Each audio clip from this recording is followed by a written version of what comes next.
السلام عليكم ورحمة الله وبركاته. إن الحمد لله رب العالمين والصلاة والسلام على أشرف الأنبياء والمرسلين. الحمد لله. আল্লাহ সুবহানাহু ওয়া তাআলার দরবারে লাখ শুকর ও সুজুদ যে মহান রব্বুল আলামিন আমাদেরকে এখন সুস্থ রেখে নেক হায়াত দিয়ে আল্লাহ সুবহানাহু ওয়া তাআলার ইবাদত বন্দি করার তৌফিক দান করেছে এবং এই দুনিয়ার নাজ নিয়ামত ভোগ করার তৌফিক দিয়েছে। আল্লাহ সুবহানাহু ওয়া তাআলার দরবারে শুকরিয়া জানাই সবাই আলহামদুলিল্লাহ। আজকে কথা আলোচনা করব সংক্ষেপে একেবারে সালাতের উপরে। রাসূল করিম সাল্লাল্লাহু আলাইহি ওয়াসাল্লাম বলেছেন, আউয়ালু মা ইউহাসাবু বিহিল আবদু ইয়াউমাল কিয়ামাতিস সালাত। কিয়ামতের দিন সর্বপ্রথম নামাজের হিসাব নেওয়া হবে। পৃথিবীতে আমরা যতদিনই বাঁচব, যখন থেকে নামাজ আমাদের উপরে ফরজ হবে, মৃত্যুর আগ পর্যন্ত আমাদের, যদি বলা হয়েছে হাদিসে, যদি সমুদ্রের ভিতরে জাহাজ ডুবিয়ে গিয়েছে, যদি একটা কাঠ থাকে, কাঠের উপরে প্রয়োজন তুমি কি করবে? তার উপরে নামাজ সালাত আদায় করবে। তারপরও নামাজ কি করা যাবে না? ত্যাগ করা যাবে না। আর নামাজ হচ্ছে এমন এক ইবাদত, ইন্নাস সালাতা তানহা আনিল ফাহশাই ওয়াল মুনকার। যে ব্যক্তি সঠিকভাবে নামাজ আদায় করবে, দুনিয়ার সমস্ত ফিতনা ফাসাদ এবং সমস্ত ফাহিশা কাজ থেকে সে ফিরে থাকতে পারবে।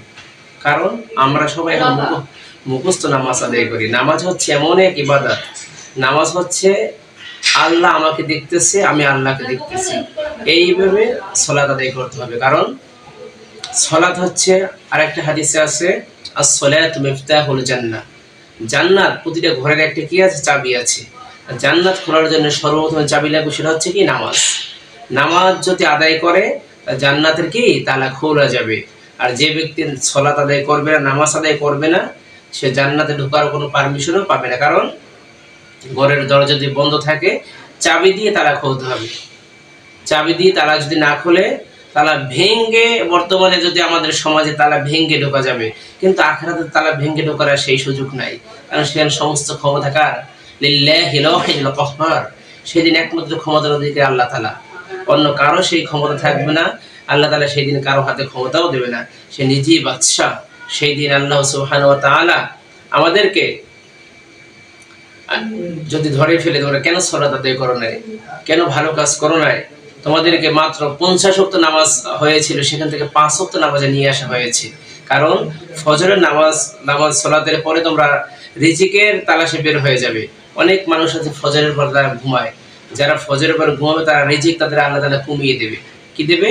রিজিক কমানো হয়ে যাবে। কারণ ফজরের সালাতের পরেই প্রতিটা মানুষ তার রিজিক কি করে খোঁজ করতে বের হয়ে যাবে।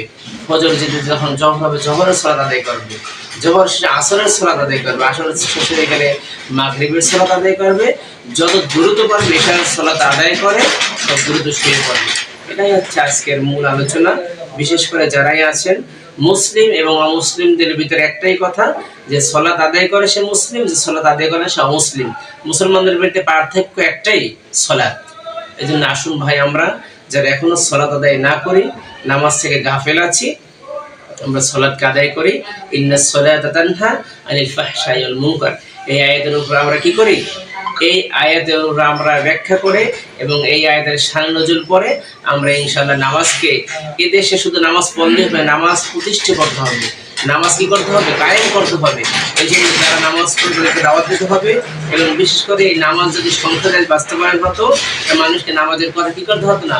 বলতে হতো না।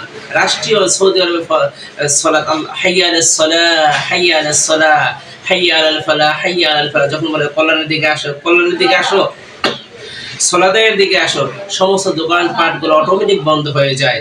মানুষ সব সালাতের দিকে চলে যায়। এমন মনে হচ্ছে তাদেরকে কেউ তাড়া করতেছে।